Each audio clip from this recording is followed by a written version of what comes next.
Before we start, don't forget to subscribe, hit the like button, and leave a comment. Your support helps me bring you more powerful life stories that truly touch the heart. Thank you for being here. Sarah Mitchell had always believed that Tuesdays were the most honest day of the week. Which is why, looking back, she found it almost cruelly ironic that her world would shatter on a Tuesday. It was October 15th, and she stood at the kitchen window of their colonial home in Millbrook Heights, watching Mrs. Patterson walk her golden retriever past their white picket fence. The scene was perfectly suburban American, lifted from a Norman Rockwell painting. "Coffee's getting cold, sweetheart," she called to David upstairs. He'd been checking his phone constantly lately. She'd noticed but hadn't thought much of it. Their house smelled like vanilla candles and blueberry pancakes. Emma, 15, had rushed out with barely a "thanks, Mom," while Jake, 12, had managed to get syrup on his uniform again. This was their life. Comfortable. Predictable. Built over 17 years of marriage like a careful construction project. David appeared, straightening his navy tie. At 43, he still had most of his dark hair, though silver threads showed at his temples. His green eyes were focused on his phone. "Just checking emails before the Peterson meeting," he said, accepting his travel mug. "If we land this account, it'll mean a 30% boost in quarterly revenue. Don't wait up if I'm late.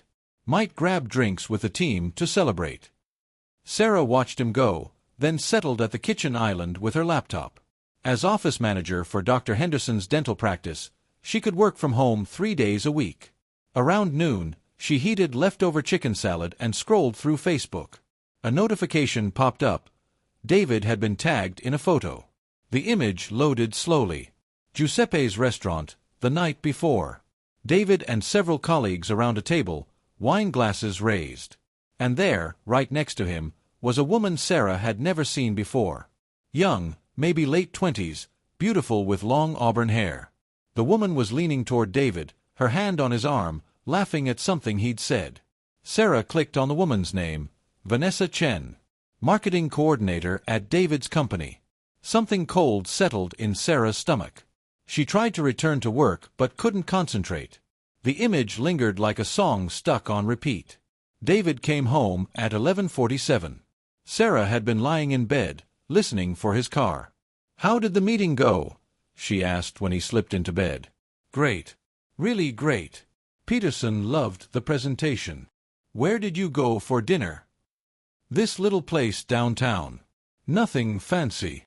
He smelled different, a perfume she didn't recognize mixed with his cologne. Over the next few days, David was up early, humming while he shaved, energized in a way she hadn't seen in months. He was late again Thursday night, then Friday. Friday evening, David's phone rang upstairs while he was helping Jake with homework. Sarah glanced at the screen. V. Chen. David's face when he saw the missed call, the way his eyes brightened, the small smile before he suppressed it, told Sarah everything.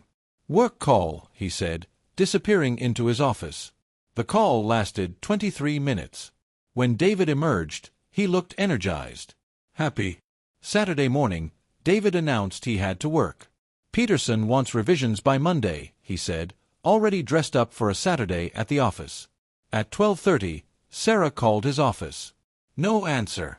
She tried his cell. "Sorry, this is taking longer than I thought," David said, slightly breathless. In the background, Sarah heard female laughter. Soft. Intimate. "David, is someone there with you?" "Just Vanessa from marketing. She came in to help with the Peterson revisions." That afternoon, Sarah took Emma dress shopping for homecoming.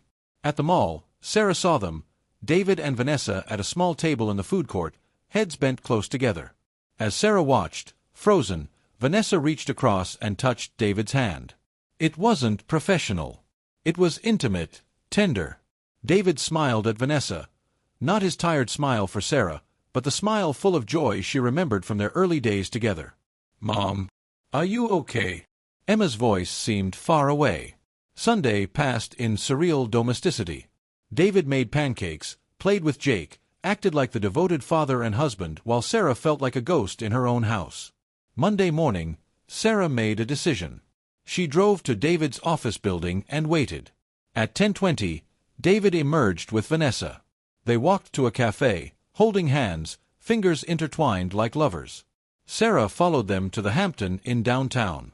She watched them enter together. When David finally emerged an hour later, his hair was mussed, his shirt wrinkled.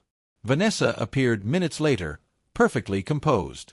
They kissed goodbye, not a professional peck, but passionate and intimate. Sarah drove home in a daze. Her phone rang. David.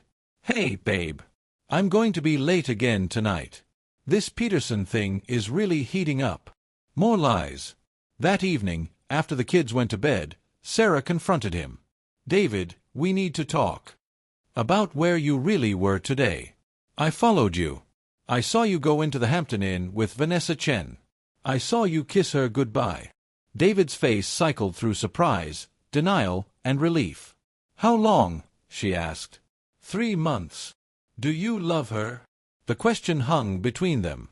David was quiet for so long the silence became its own response. Yes, he said finally. I think I do. The words hit Sarah like physical blows. She'd been prepared for denial, anger, justification. Not honesty. Are you leaving me? I don't know. They sat surrounded by family photos and soccer cleats and the accumulated artifacts of their shared life, both realizing nothing would ever be the same. The next few weeks blurred together. David moved to a hotel. They told the kids they were working through problems. Emma, sharp as always, sensed more to the story. Jake asked if they'd work it out. We're going to try our best, Sarah said, the most honest answer she could give. Sarah began seeing a therapist, Dr. Wells. Tell me about your marriage, she said. I thought it was good. Solid. I thought we were happy. And now I don't know what was real. Alone for the first time in 17 years, Sarah began remembering who she was. She painted again, rearranged furniture to suit her preferences, made decisions based on what she wanted, not what they wanted. David called every night. Have you thought about counseling? About working through this together? I'm seeing Dr. Wells individually. I need to figure out what I want before we can work on what we want as a couple. And what do you want? I don't know yet. But I'm getting closer. 3 weeks into their separation, a fire at David's hotel forced him to come home temporarily. When Sarah heard the news, her first emotion was fear for his safety, followed by relief that he was okay. But underneath was something else. Clarity. She cared about David. Probably always would. But caring about someone wasn't the same as wanting to be married to them. The next morning, she told him, These 3 weeks apart have taught me something unexpected. I've remembered who I am when I'm not trying to be half of a couple. And I've realized that I don't want to go back to the marriage we had. We could build something different. Something better. David, I don't want to build something better with you. I want to build something better for me, by myself. Is this about the affair? It's not about the affair anymore. The affair was a symptom, not the disease. We stopped seeing each other as individuals. We became so focused on being a family unit that we forgot to stay curious about who we were becoming as people. They told the kids that night. Emma cried quietly. Jake asked practical questions. Both took it better than Sarah had feared. The divorce was finalized 6 months later. Sarah moved to a smaller townhouse, started a blog about art history, began teaching at the community college. David started dating Carol, a teacher at Jake's school. One evening, as Sarah tucked Jake into bed in their new home, he said, You're more fun when you do stuff you like. Her 12-year-old son had noticed that she was more fun when she prioritized her own happiness. A year later, Sarah stood in a downtown gallery at the opening of an exhibition she'd written catalog essays for. Emma, now 16, admired the paintings while Jake gamely supported his mother despite finding art kind of boring. David arrived with Carol. You look happy, he said quietly.